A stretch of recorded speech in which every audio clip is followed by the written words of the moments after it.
اي هو اكثر من هكا. تو انت جيت في واحد على الاقل شخص. نعم. اما تصورت في شركه ويخدموا مثلا كما نقولوا بنيه احنا، يخدم في مرمى وعنده مدري قداش خدام، ويجي يخرج جمعة، يمشي للبنك باش ياخذ 20 30 مليون، يقولوا لي اعمل لي مطلب قبل في فلوسه. يعني اذا كان ما يكونش ماخذ احتياطات وتنجم تقع له مشكله في شركه، مشكله كبيره معناها. نعم، وينسحب الأمر. يعني هذه البنوك يبينك اللي هو فما فقدان سود. نعم، وينسحب الأمر على اللي خدامة في الفلاحة ولا في الصناعة في أي مجال، خصوصا بعد أزمة الشيكات. هل الأمر مرتبط ارتباط وثيق بمشكل الشيكات؟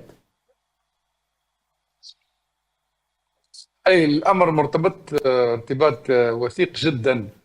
ال- الخبير الاقتصادي معاذ السوسي نعم. قال تاثير قانون الشيكات على الاقتصاد باش يرجعنا 0.67% نقطة نمو.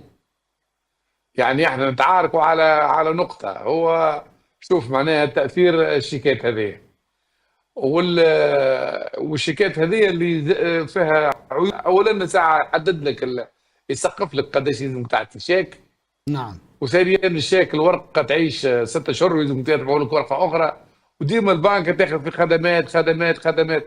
هذاك علاش العباد ولات طلقت البنوك، لانه البنوك ولات معناها مصاصي دماء اكثر منها معناها شركه للخدمات.